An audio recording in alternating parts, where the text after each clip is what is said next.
Hello प्यारे बच्चों, सभी को राधे राधे। मैं पवन आचार्य आप सभी बच्चों का हार्दिक स्वागत करता हूं उद्भव एकेडमी के ऑनलाइन प्लेटफॉर्म पर। कैसे हैं आप सब? उम्मीद करता हूं बहुत अच्छे से हैं और बहुत अच्छे तरीके से ये जो पशु परिचय का जो सेकंड पार्ट है पशुपालन वाला, वो आप अच्छे से एंजॉय कर पा रहे हैं। लास्ट वीडियो के अंदर आपको मैंने एक टेबल फॉर्म करवाया था जिसमें उन पशुओं के बारे में जो सामान्य जानकारी थी कि उनका वैज्ञानिक नाम क्या है, कौन से वो फैमिली में आते हैं, उनकी गुणसूत्र संख्या क्या है, सबके बारे में, नर को क्या कहते हैं, मादा को क्या कहते हैं, और समागम प्रक्रिया को। बहुत इंपॉर्टेंट टेबल थी अपने पास में और शानदार क्वेश्चन बनते हैं। अच्छे बड़े बड़े एग्जाम्स के अंदर उस टेबल से क्वेश्चन बन चुके हैं, तो जाहिर सी बात है इस एग्जाम के अंदर भी बनना लाजमी है। चलिए आज बात करते हैं अपन नेक्स्ट टॉपिक के बारे में। टॉपिक अपना जो रहेगा पशुओं का वर्गीकरण, क्लासिफिकेशन ऑफ एनिमल। छोटा सा टॉपिक है पर पढ़ना बहुत जरूरी है इसके बारे में। पशुओं का वर्गीकरण, आप हेडिंग लिख दीजिए अच्छे से ताकि इसको बहुत अच्छे तरीके से अपन समझ सकें इसको। पशुओं का वर्गीकरण, क्लासिफिकेशन ऑफ एनिमल्स की बात करते हैं अपन। ठीक है, क्लासिफिकेशन ऑफ एनिमल्स की बात करते हैं अपन कि भाई कैसे इसको पशुओं को अपन बांटते हैं। देखिए बेटा, नंबर वन जो अपने पास तरीका है वो क्या तरीका है? पहला तरीका हो सकता है खुर के आधार पर। कैसे बांटते हैं अपन? खुर यानी कि जिसको अपन हूप कहते हैं, जैसे अपने पैर होते हैं ना, वैसे पशुओं के पैर को अपन खुर या हूप कहते हैं। खुर के आधार पर, ये खुर के आधार पर दो प्रकार से अपन पशुओं को बांटते हैं। दो प्रकार के खुर होते हैं यहाँ पर मुख्य रूप से। जैसे मैं बात करूं, एक खुर वाले पशु और दो खुर वाले पशु, single hoop animal, double hoop animal, दो प्रकार के यहाँ पर। एकल खुर या एक खुर जिसको अपन सिंगल हम्प कह देंगे, सॉरी सिंगल हुप कह देंगे, और दूसरा होता है डबल हुप जिसको अपन दो खुर वाले पशु कहते हैं। सर थोड़ा सा विस्तार रूप से बताएं कि ये क्या चीज है, एक खुर और दो खुर क्या क्या होता है। अगर आपने कभी पैर देखे हो किसके, एग्जाम्पल के रूप में बात करूं मैं, एग्जाम्पल के रूप में जैसे घोड़ा हो गया, हॉर्स, गधा, डोंकी, इसके पैर देखे आपने कैसे होते हैं? इसके पैर कैसे होते हैं भैया? है ना, बिल्कुल ऐसा इस प्रकार की शेप में होता है, बिल्कुल सिंपल सा होता है और बिल्कुल एक में ही बटा होता है, एक ही होता है, बटा हुआ नहीं होता है। ठीक है, इस प्रकार का जो पैर होता है, इस प्रकार के पैर को अपन, जिसमें कोई विभाजन नहीं है, कोई डिवीजन नहीं है, इस प्रकार के पैर को अपन क्या कहते हैं बेटा? एकल खुर। एग्जाम्पल क्या हो जाएगा? गधा और घोड़ा। ठीक है, दो खुर की बात करता हूं, जिनके पास दो खुर मिलते हैं, जैसे एग्जाम्पल के रूप में गाय हो जाएंगी। ठीक है, एग्जाम्पल के रूप में बात करें अपन, एग्जाम्पल के रूप में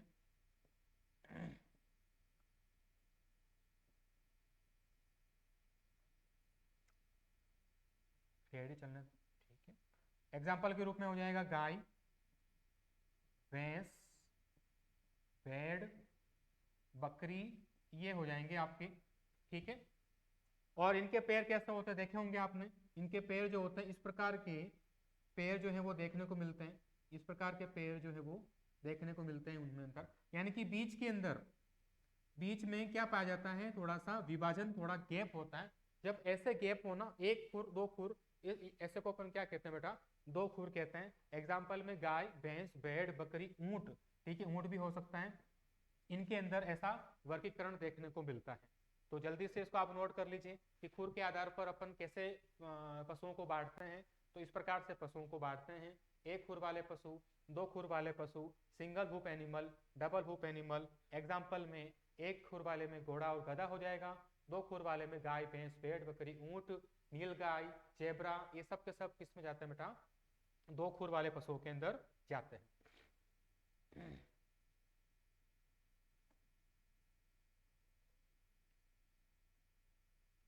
ठीक है, चलिए तो अब ये देखते हैं अपन, इस प्रकार से अपन ने क्लासिफिकेशन किया।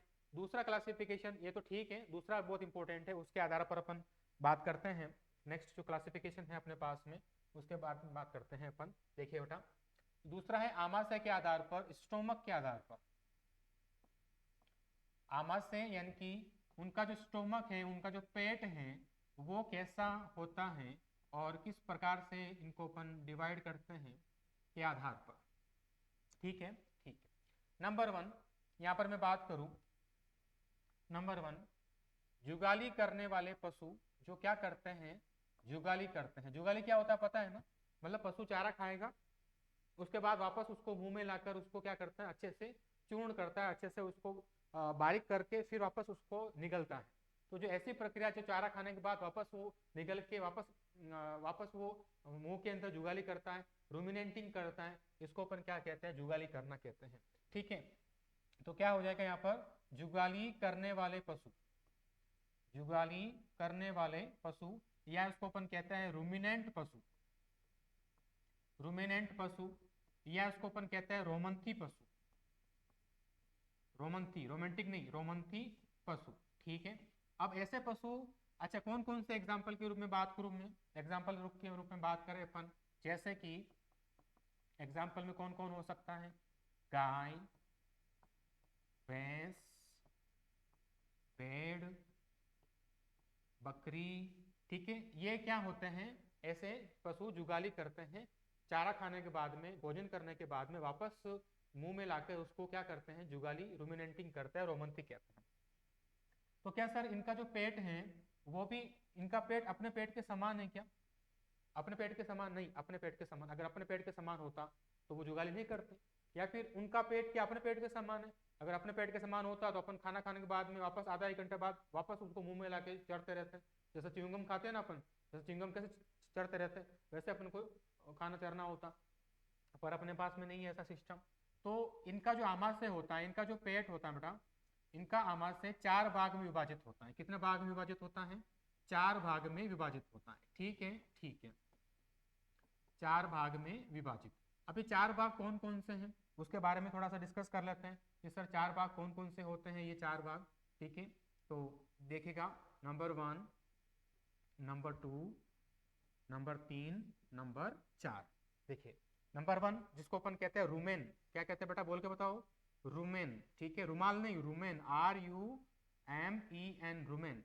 दूसरा हो जाता है रेटिकुलम, बोल के बताओ, रेटिकुलम। ठीक है भाई। तीसरा हो जाता है ओमेजम, अरे कौन सा जम, ओमेजम, ओमेजम। और चौथा हो जाता है एबोमेजम, कौन सा हो जाएगा बेटा, एबोमेजम।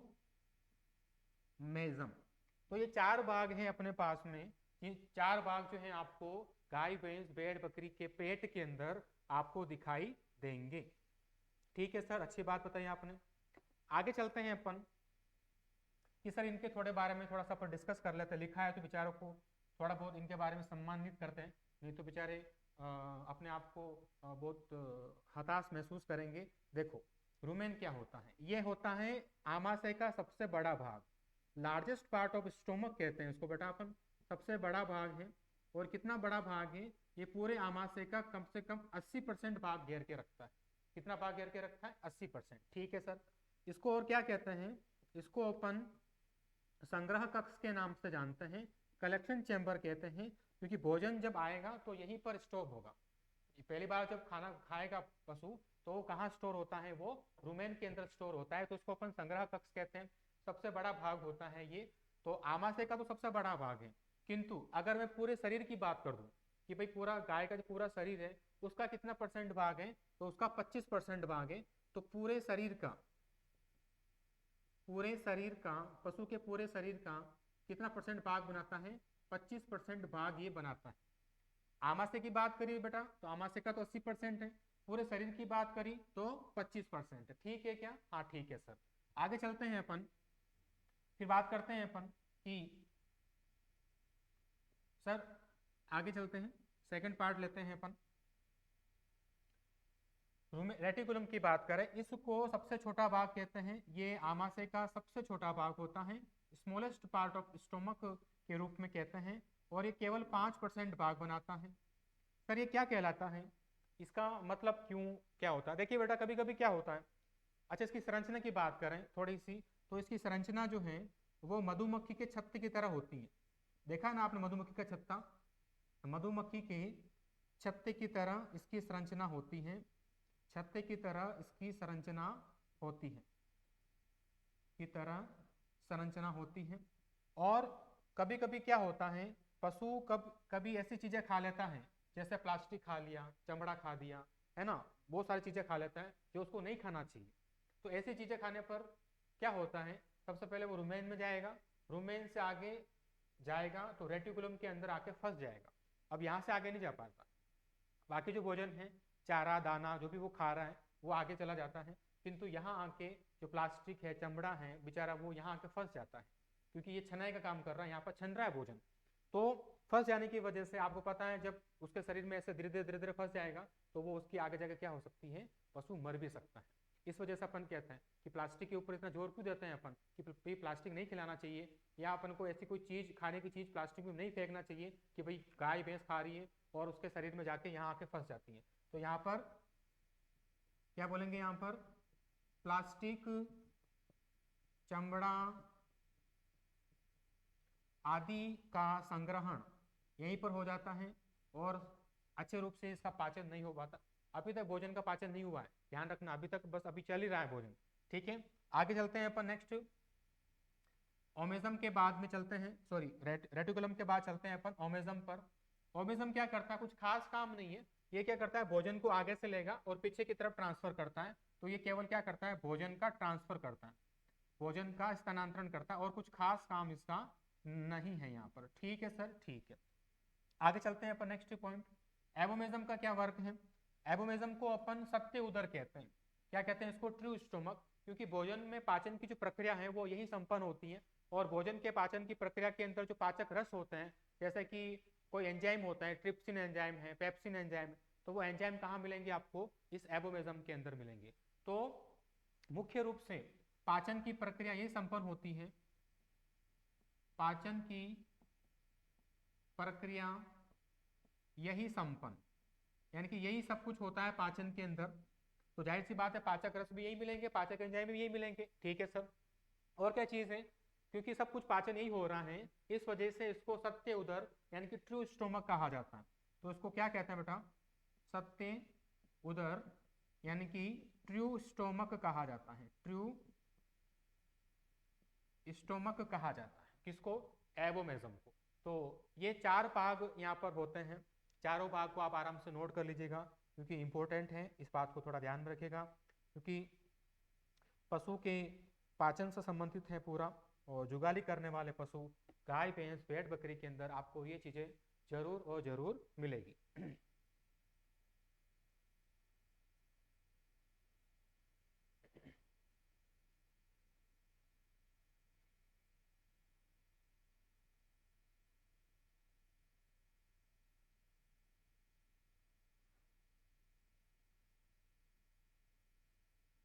ठीक है, तो ये अपन ने चीज देखी है, गाय भैंस भेड़ बकरी के अंदर की क्या बात हो रही है वो मैं इसमें डिटेल में नहीं जा रहा हूँ, बाकी डिटेल में पढ़ाने जैसा हो तो बहुत कुछ हो उसमें हो सकता है, बस आपको काम काम की चीज अपन को पता होनी चाहिए, ये अपन जो पशु पढ़ रहे हैं उनमें क्या खास बात है, उनके अंदर ऐसा क्या हो रहा है जिनके अंदर ऐसे पाचन की प्रक्रिया वगैरह चल रही है, ठीक है बेटा। तो ये अपन ने पहला आमाशय के आधार पर पहला प्रकार पढ़ा जिसमें जुगाली करने वाले रूमिनेंट या रोमंथी पशु जिनका आमाशय ऐसा चार भाग में डिवाइड होता है। नेक्स्ट चलते हैं अपन दूसरा भाग जिसके अंदर जुगाली नहीं करते हैं, वो पशु क्या नहीं करते, जुगाली नहीं करते, दूसरा हो जाएगा जुगाली नहीं करने वाले पशु, जुगाली नहीं करने वाले पशु, या इसको कहते हैं अपन अरोमंथी, अरोमंथी, या इसको कहते हैं अपन नॉन रूमिनेंट, नॉन रूमिनेंट। ऐसे पशु जो जुगाली कभी नहीं करते, उनको जरूरत ही नहीं है जुगाली करने की। सर एग्जाम्पल बता दो, सीधे सीधे एग्जाम्पल देखो कौन कौन हो सकता है। जैसे कि बात करूं, घोड़ा, सुअर, गधा, कुत्ता, बिल्ली, हाथी, बंदर, ये जितने भी पशु हैं और भी बहुत सारे, ठीक है। तो ये सभी पशु जो हैं वो क्या नहीं करते, जुगाली नहीं करते। अब जब जुगाली नहीं कर रहे हैं तो जाहिर सी बात है इनका जो आमाशय है, इनका जो आमाशय है, मुझे बताओ क्या आमाशय के अंदर चार भाग चाहिए क्या, जैसे अपन गाय भैंस के अंदर देख रहे थे, क्या चार भाग की जरूरत पड़ेगी इसके अंदर, नहीं।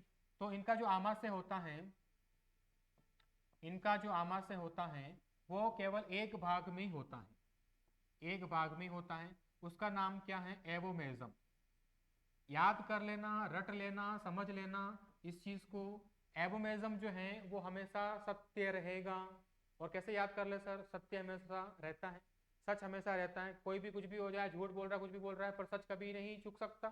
ठीक है, तो एबोमेजम हमेशा रहेगा, चाहे वो कोई सा भी पशु हो, गाय हो, भैंस हो, भेड़ हो, बकरी हो, कुत्ता, बिल्ली, शेर, गधा, घोड़े, खच्चर, जो भी हो, उनके अंदर एबोमेजम तो रहेगा ही रहेगा। ठीक है, तो यहाँ पर एक भाग तो ये रहेगा। ठीक है सर, अच्छी बात बताई आपने। आगे चलते हैं पर नेक्स्ट, तीसरा है आभासी जुगाली करने वाला। आभासी, सर आपने सबके बारे में बता दिया पर अभी तक ऊंट के बारे में नहीं बताया। ऊंट कहाँ आता है, ऊंट किस में आएगा? तो आभासी जुगाली करने वाले पशु, करने वाले पशु, या इसको यूं कहते हैं स्यूडो रूमिनेंट, स्यूडो रूमिनेंट पशु, या इसको क्या कह सकते हैं? आभासी रोमंती पशु भी कह सकते हैं। ठीक है सर, ठीक है।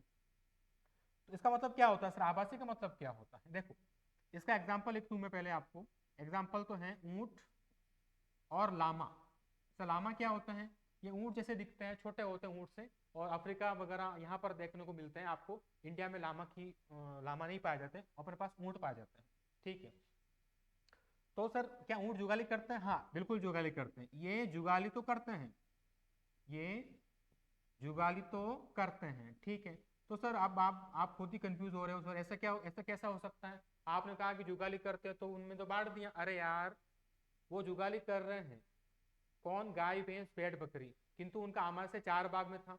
ये जुगाली तो कर रहा है, किंतु उनका इसका जो आमाशय ऊंट का वो 4 भाग में नहीं है, वो 3 भाग में ही है। यहाँ पर 1 भाग आपको नहीं मिलेगा।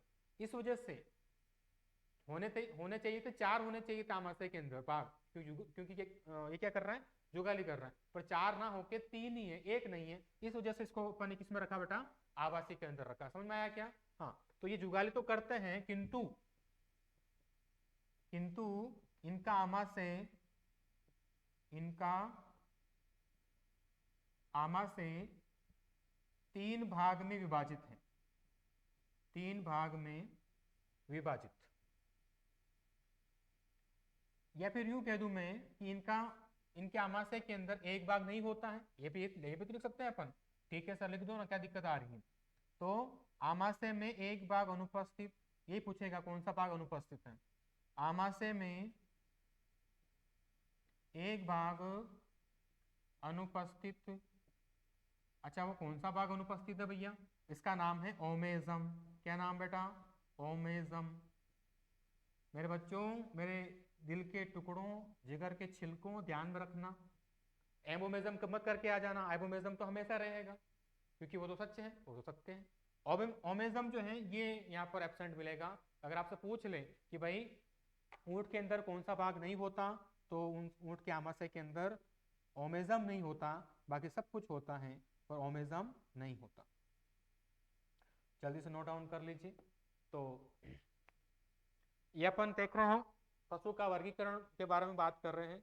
पशु के वर्गीकरण में ये टॉपिक आता है कि जुगाली कर रहा है कि नहीं कर रहा है, या फिर उसका खुर कैसा है, पैर कैसा है, उस आधार पर अपन इसको बांट रहे हैं।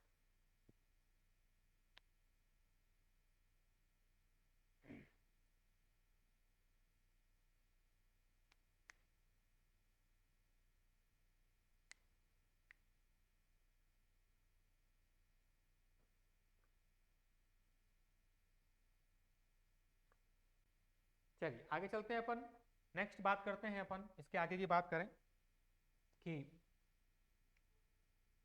तो ये एक छोटा सा टॉपिक अपना पूरा होगा, पशुओं के अंदर वर्गीकरण को अपन देखा। आगे बात करते हैं पशु में आयु कैसे ज्ञात करते हैं। छोटा सा टॉपिक आपके दे रखा है, पशुओं के अंदर आयु को कैसे पता लगाएं। तो हेडिंग लिखेंगे बेटा, पशुओं में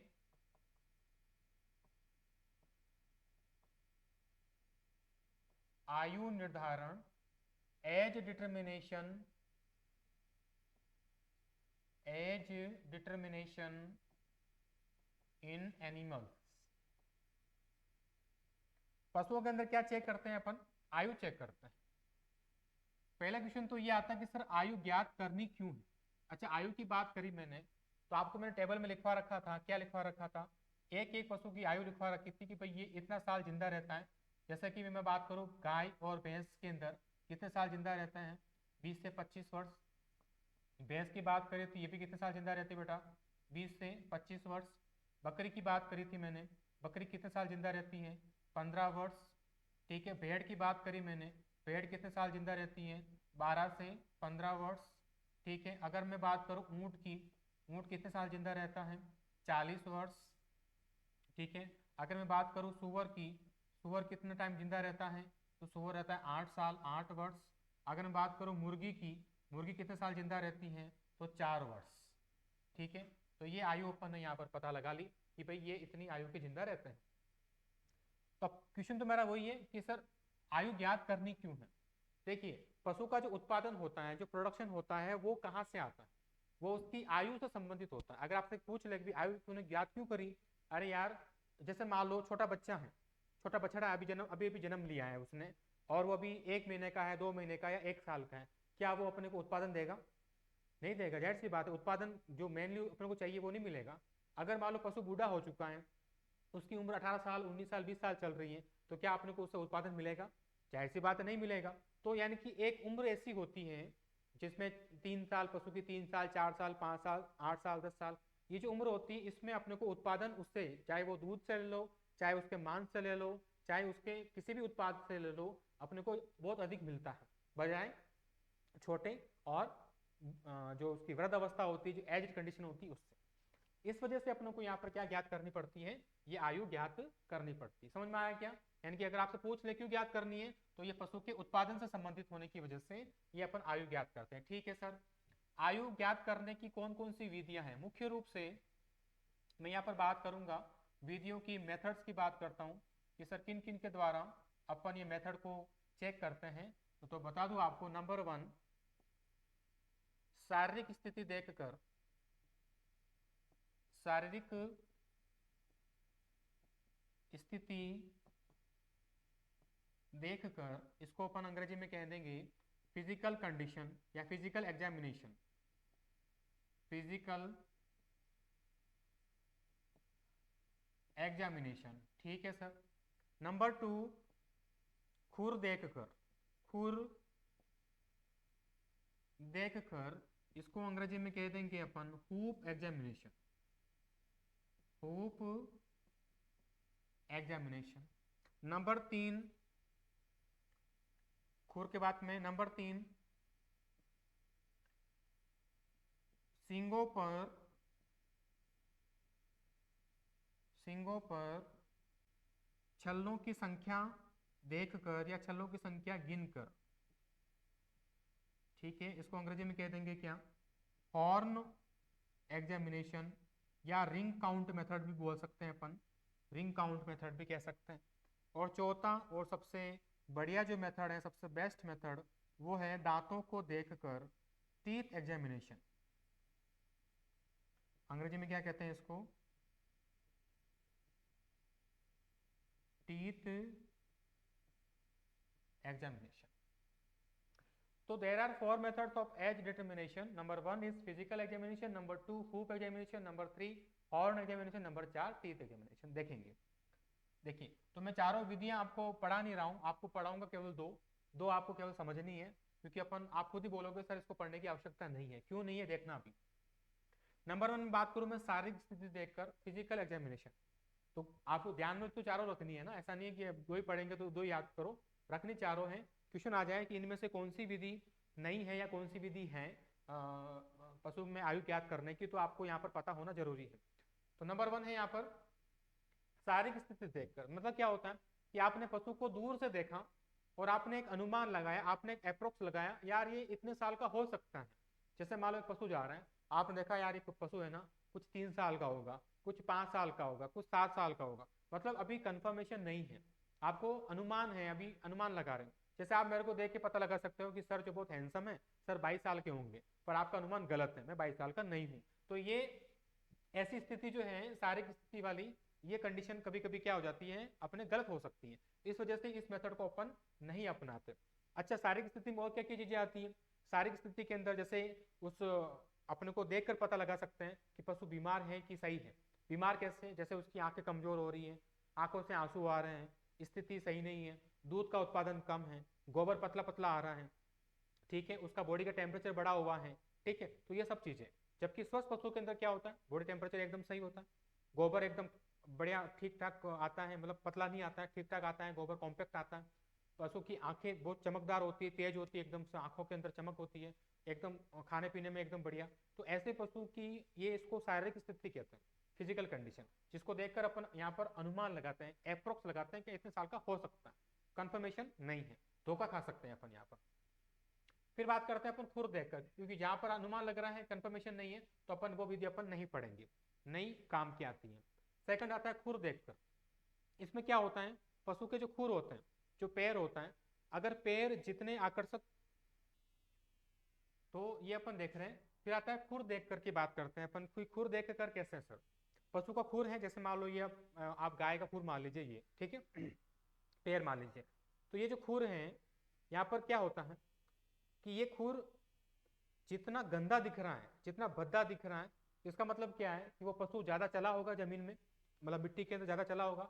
अब ज्यादा वो तब चलेगा जब उसकी कुछ एज हो चुकी होगी, आयु हो चुकी होगी, है ना, तो वो उम्र के अंदर है। तो यहाँ पर भी क्या लगाया जाता है? अनुमान लगाया जाता है कि अगर गंदा दिख रहा है, भद्दा दिख रहा है, ब्यूटीफुल नहीं दिख रहा है, तो इसका मतलब पशु ज्यादा चला होगा, ज्यादा चला होगा तो उसकी उम्र ज्यादा होगी।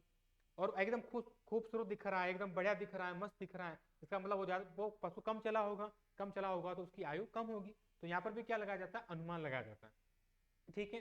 तो क्या होता है, ये इसमें भी धोखा खाने की स्थिति होती है। धोखा कैसे खाते हैं? जैसे मान लो कोई पशु का खुर है, वो बहुत गंदा है, और आपको उसको थोड़ा चमकदार बनाना है, तो क्या होता है, ये जो लकड़ी घिसने का जो रेतमाल होता है ना, रेतमाल से उसको घिस दो अच्छे से, ठीक है। लो साहब, ये जो गंदा था वो एकदम से क्या हो गया? खूबसूरत। और अभी अभी अपन ने पढ़ा था कि जितना खूबसूरत खुर होगा, मतलब खूबसूरत का मतलब अच्छे से दिख रहा है, आकर्षक दिख रहा है, इसका मतलब वो कम चला होगा, और कम चला होगा तो वो उसकी आयु कम होगी। तो भाई साहब ये तो सरेआम धोखा हो गया, है ना। वही वाली बात है कि भाई एक लड़की जो है वो 30 साल की है, ब्यूटी पार्लर में गई, 2 kilo powder, 3 kilo liner Chopra, और बाहर आके बोला कि मैं 20 साल की लग रही हूँ, तो एकदम से 10 साल घटा दिए, है ना। तो ऐसी स्थिति जब आती है ना, तो यहाँ अपन धोखा खा सकते हैं। तो इस वजह से इस मेथड को भी अपन ज्यादा नहीं अपनाते इस विधि से। अब आते हैं तीसरा, सिंगों पर छल्लों की संख्या, इसको पढ़ेंगे। और चौथा, अगर आपसे पूछ लें कि चारों में से सबसे बेस्ट मेथड कौन सा है, तो चारों में से ये है चौथा मेथड, दांतों को देख। ये क्वेश्चन आता है, अक्सर क्वेश्चन ये आता है कि पशु में आयु को चेक करने का या आयु को निर्धारित करने का सबसे बढ़िया मेथड कौन सा है, तो आंसर क्या जाएगा? दांतों को देखकर, ठीक है, ठीक है। तो अपन को दोनों मेथड पढ़ने हैं, तो आते हैं एक एक करके सम्मानित करते हैं। तो आ जाए तीसरे नंबर पर, आ जाए तीसरे नंबर पर कि सींगों पर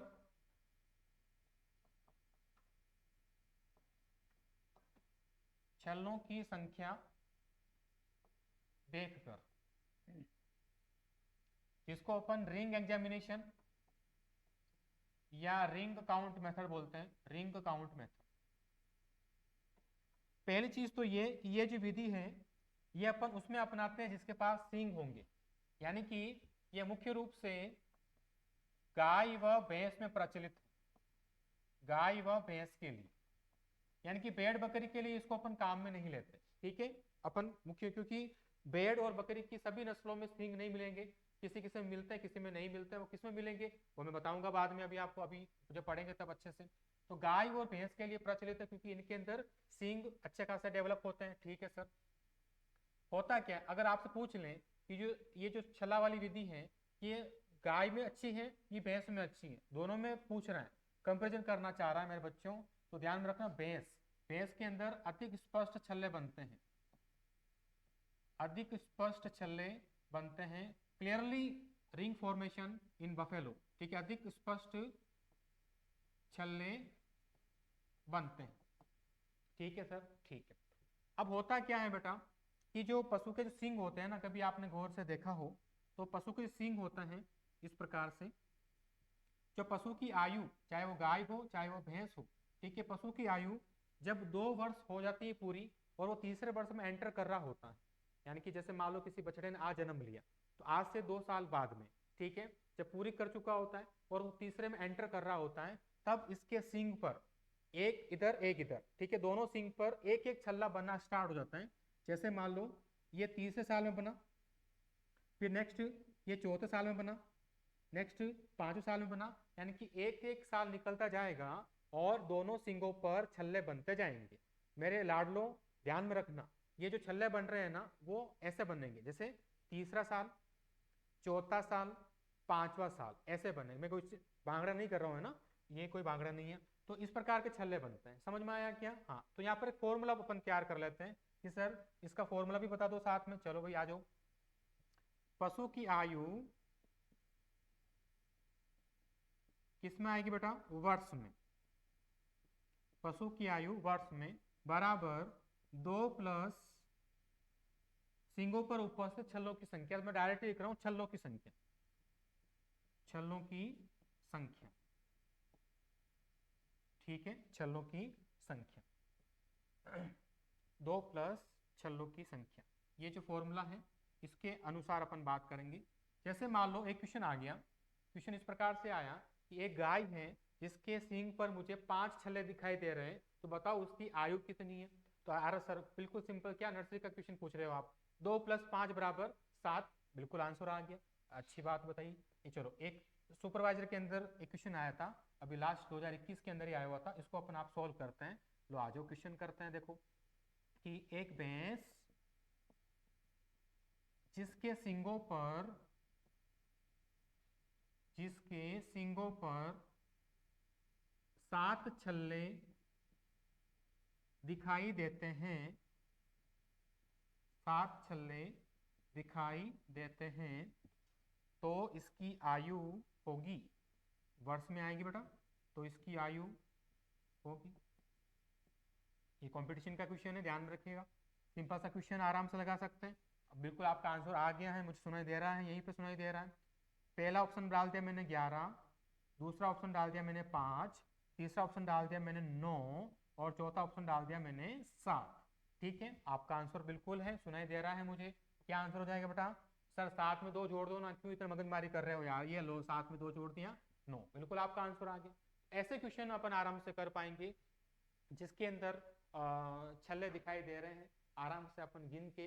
भैंसों के अंदर अधिक स्पष्ट छल्ले दिखाई देते हैं और उसमें अगर अपन 2 जोड़ दें तो ये आपके गाय भैंस की जो भी है उसकी आयु यहाँ पर आ जाएगी। जल्दी से नोट कर लीजिए, फिर आगे बढ़ते हैं अपन। वेरी इंपॉर्टेंट, दांतों को देखकर ये सबसे बेस्ट मेथड है, उसके बारे में डिस्कस करते हैं अपन। जल्दी से नोट करें इसको।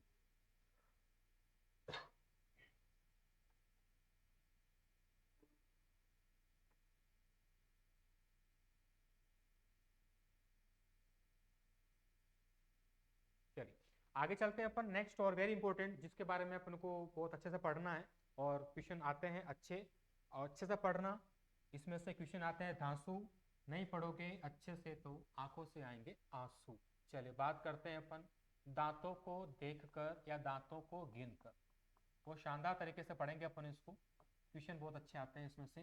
चलिए देखते हैं, दांतों को गिनकर या दांतों को देखकर, इंग्लिश में टीथ एग्जामिनेशन। ठीक है सर, मैंने गाय के या भैंस का मुंह देखा और उसमें मेरे को कुछ दांत दिखाई दे रहे हैं। इसको मैं इस सूत्र के द्वारा, दंत सूत्र जिसको अपन डेंटल फॉर्मूला कहेंगे, उसके द्वारा अपन नोट करते हैं। देखो भाई दंत सूत्र क्या कहता है, देखो देखो इधर देखो, I/I, मैं साथ साथ बोलते चलो, I/I, C/C, PM/PM और M/M। कभी कभी तो इसका जो फॉर्मूला है ना उसको ही पूछ लिया गया है कि निम्न में से दंत सूत्र का सही क्रम क्या होगा, तो ये सही क्रम है। कैसे याद करें बेटा? I/I, C/C, PM/PM, M/M। ठीक है सर, ठीक है। हो सकता है यहाँ पर प्लस नहीं दे, हो सकता है वहां पर कोमा भी दे सकता है, कोमा कोमा कोमा, ठीक है, क्योंकि कभी कभी ऐसा सीक्वेंस बना दिया, एक में प्लस दे दिया, एक में गुणा दे दिया, एक में भाग दे दिया, और 4 ऑप्शन ऐसे बना सकते हैं अपन। या तो वो प्लस देगा, प्लस प्लस प्लस, या फिर कोमा देगा, कोमा कोमा कोमा। अब ये जो सूत्र है ना वो क्या कहता है, ये कुछ दिल की आवाज कहना चाह रहा है, समझना मेरा लाड लो। ये जो फॉर्मूला है ना बेटा वो एक तरफ का है, चाहे तो आप राइट साइड मान लो, चाहे आप लेफ्ट साइड मान लो, ठीक है, या तो राइट साइड मान लो या लेफ्ट साइड मान लो, ठीक है सर। तो ये तो एक तरफ का है। अगर मैं इसको 2 से गुणा कर दूं तो क्या ये पूरे मुंह का आ जाएगा? अरे हाँ, अगर इसको मैं 2 से गुणा कर दूंगा ना तो ये पूरे मुंह का फॉर्मूला आ जाएगा, पूरे मुंह का सूत्र बन जाएगा। है तो एक साइड का, ठीक। सर ये जो ऊपर की लाइन है ना, ये ऊपर की लाइन, ये ऊपरी जबड़े को बताती है, ये वाला ऊपर ये ऊपर का जबड़ा ये, ठीक है। तो ये ऊपर की जो लाइन है ये किसको बताती है बेटा? ऊपरी जबड़े को बताती है। तो सर जाहिर सी बात है निचली लाइन किसको बताएगी? निचले जबड़े को बताएगी, निचले जबड़े को बताएगी। यानी कि पूरे सूत्र की बात कर रहा हूं मैं यहां पर, आई बटा आई, सी बटा सी, पीएम बटा पीएम, एम बटा एम। ये सूत्र केवल एक तरफ का है, 2 से गुणा करूंगा तो पूरे मुंह का सूत्र आ जाएगा। और ऊपर की सतह ऊपरी जबड़े को, नीचे की लाइन निचले जबड़े को। अब मैं जब इस सूत्र के बारे में बात कर रहा हूं ना, तो ध्यान रखना मैं एक साइड की बात करूंगा, या तो राइट की बात करता हूं या लेफ्ट की। मैं अपन राइट पे चलेंगे, ठीक है, क्योंकि राइट पर ही थप्पड़ अपन ज्यादा खाता है। तो अपन राइट पे चलते हैं, ठीक है, ऊपर और नीचे, ठीक है। एक एक करके अपन फॉर्मूले को थोड़ा सा समझते हुए चलते हैं। आओ भाई थोड़ा सम्मान करें इनका। नंबर वन है इंसीजर, I4। आई का मतलब क्या होता है?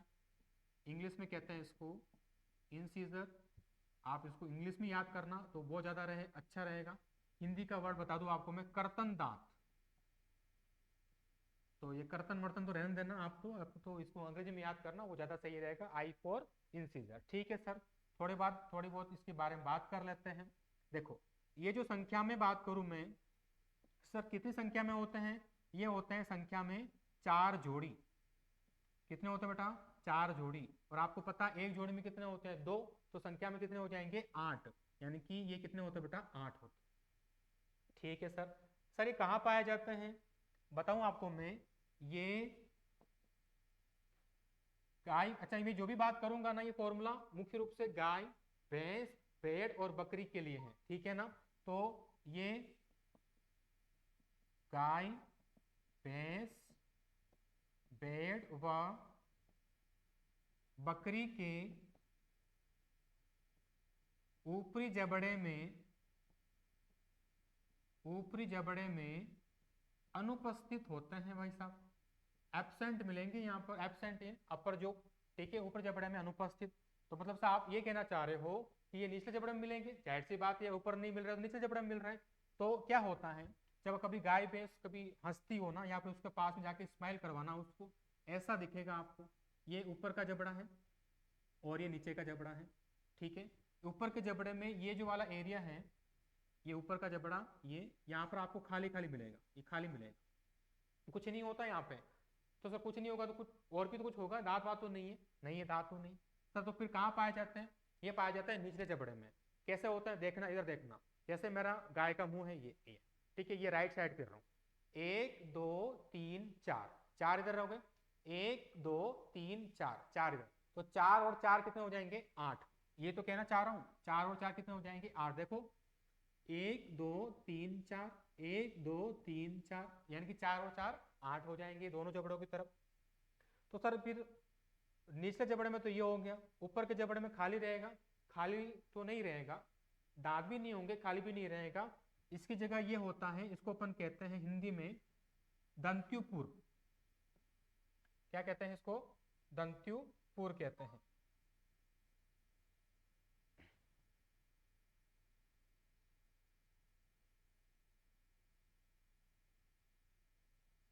इसको क्या कह देंगे? दंत्यु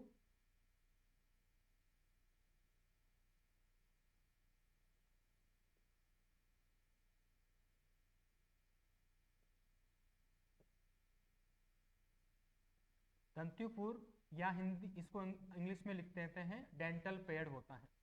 देखा होगा कभी गाय के मुंह के ऊपर बिल्कुल ही साफ होता है, यहाँ पर क्या होता है? डेंटल पेड़ कहते हैं इसको, दंत्युपुर कहते हैं। ठीक है सर, अच्छी बात है।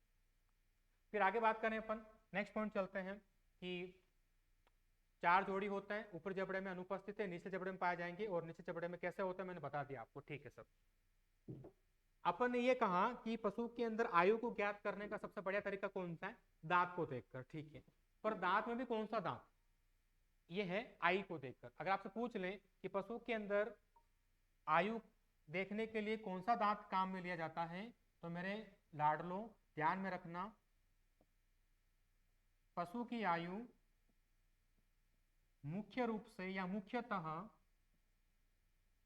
इन्हीं दांतों को देखकर, इन्हीं दांतों को देखकर ज्ञात की जाती है। फिर ऐसे कैसे हो सकता है कि दांत को देखकर आयु ज्ञात कर ले? देखिए थोड़ा सा मैं हल्का सा डिटेल में जा रहा हूँ, पर पढ़ाऊंगा नहीं उस चीज को क्योंकि वो आपके आने लायक नहीं है। देखिए बेटा, इन दांतों का आने का टाइम होता है। जैसे मान लो कोई पहला दांत, आई का पहला दांत आया तो वो 6 महीने में आ रहा है, दूसरा दांत 12 महीने में आ रहा है। तो जब अपन पशु के मुंह को खोल के देखते हैं ना, और मुझे ऐसे 2 दांत दिखाई दे रहा है, तो ये मतलब ये 12 महीने का हो गया। अगर मुझे 3 दांत दिखाई दे रहा है, इसका मतलब वो 18 महीने का हो गया। इस प्रकार से जब इन दांतों का आने का टाइम पता है अपने को कि ये दांत इस टाइम पर आता है, जब अपन खोल के देखते हैं ना, तो अपन इसकी आयु का पता लगा सकते हैं। खैर 100% तो ये भी नहीं है, ये भी अप्रोक्स चलता है, पर फिर भी ये काफी सही है, ठीक है। और ये जो दांत होते हैं बेटा, आयु जो दांत होते हैं, ये आपको 2 रूप में मिलेंगे। ये दांत आपको अस्थायी अस्थायी रूप में मिलते हैं, और ये आपको स्थायी रूप में भी मिलते हैं।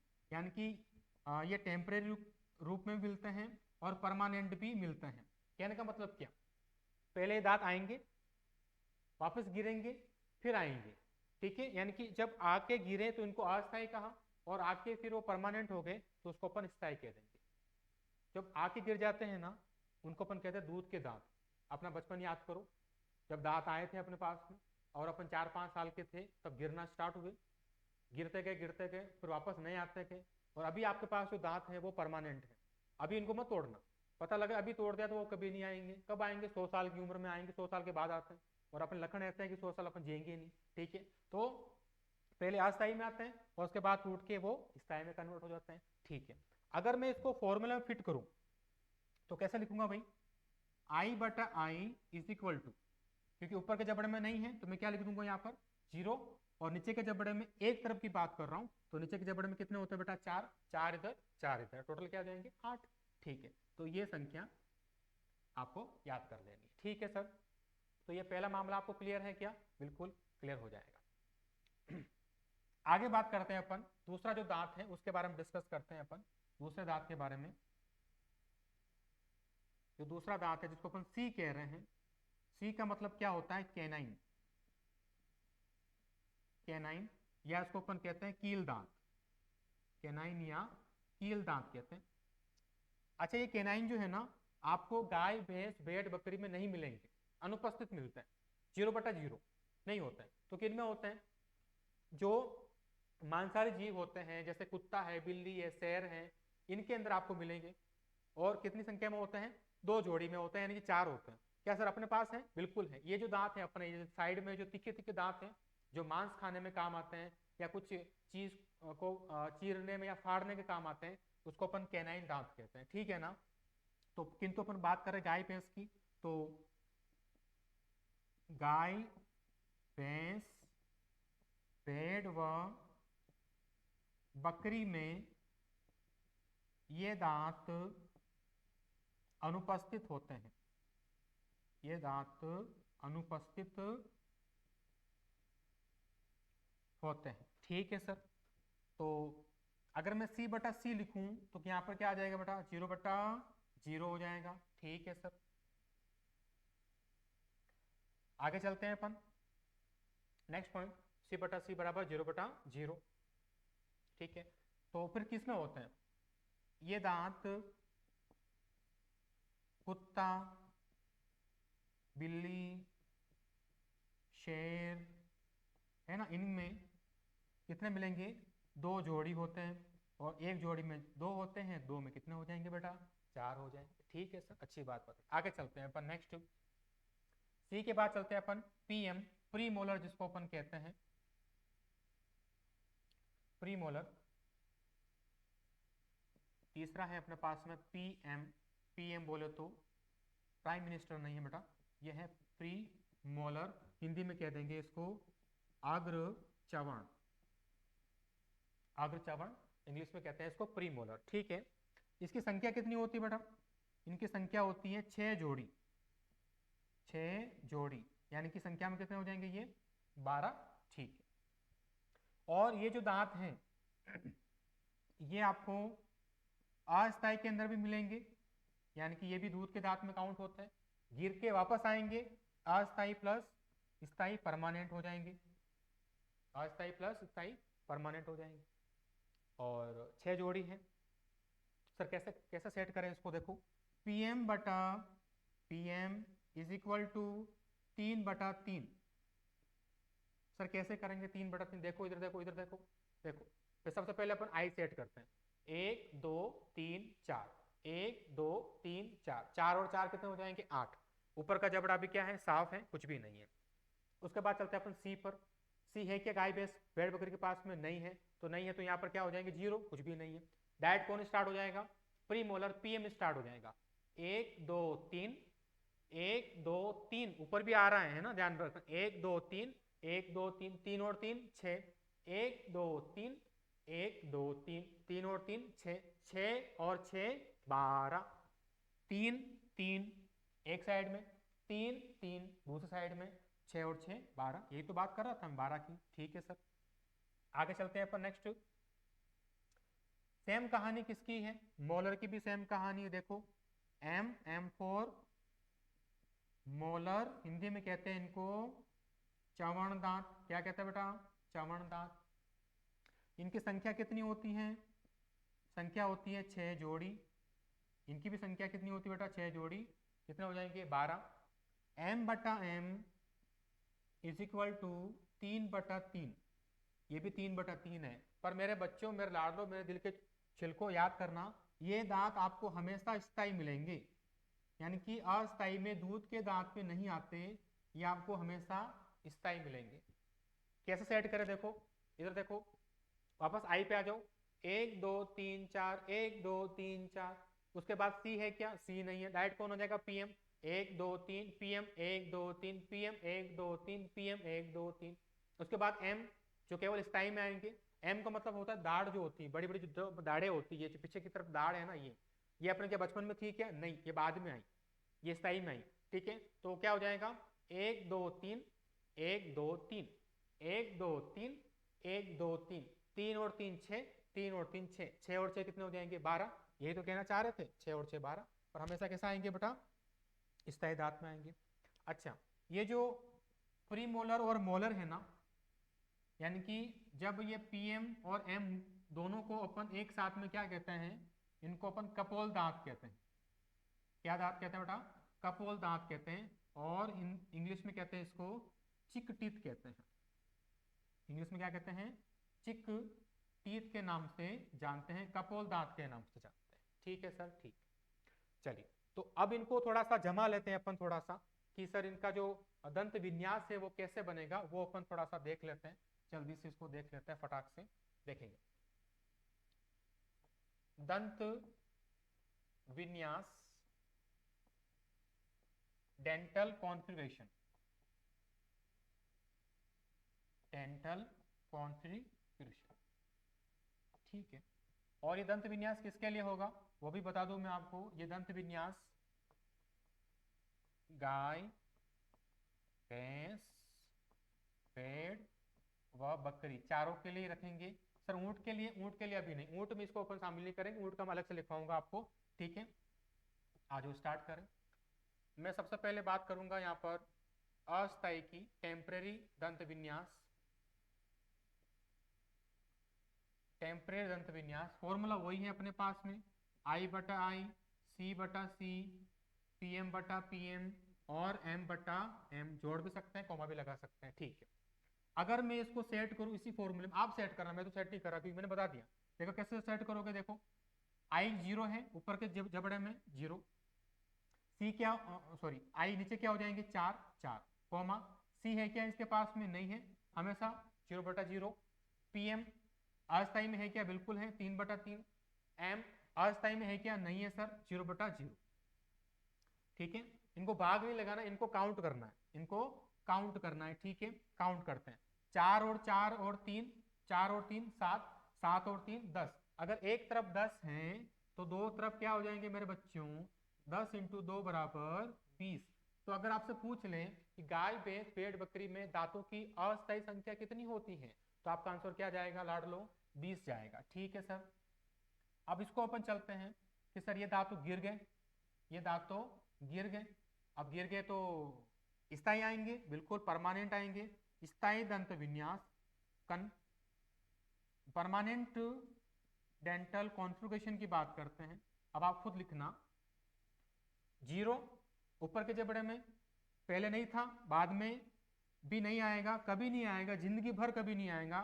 4 पहले थे, गिर के वापस नए आए 4, कॉमा। कैनाइन पहले भी नहीं थे गाय भैंस भेड़ बकरी में, बाद में भी नहीं आएंगे, जिंदगी भर नहीं आएंगे, 0 बट्टा सन्नाटा, कुछ ही नहीं। प्रीमोलर पहले थे, बाद में भी वापस आएंगे, टूट के वापस आना पड़ेगा इनको, 3 बट्टा 3। मोलर पहले नहीं थे पर बाद में इनको आना पड़ा, तो 0 बट्टा 0 की जगह मैं क्या लिख दूंगा बेटा, 3 बट्टा 3। गिनो देखें, 4, 4 और 3 7, 7 और 3 10, 10 और 3 13, 13 और 3 16, एक तरफ 16 है तो दो तरफ कितने हो जाएंगे मेरे बच्चों, ये हो जाएंगे 32। तो अगर आपसे पूछ ले कि गाय भैंस भेड़ बकरी में स्थायी दांतों की संख्या कितनी होती है, तो आप क्या लगा के आओगे, 32, 32 लगा के आओगे। जल्दी से इसको नोट डाउन कर दीजिए फटाक से।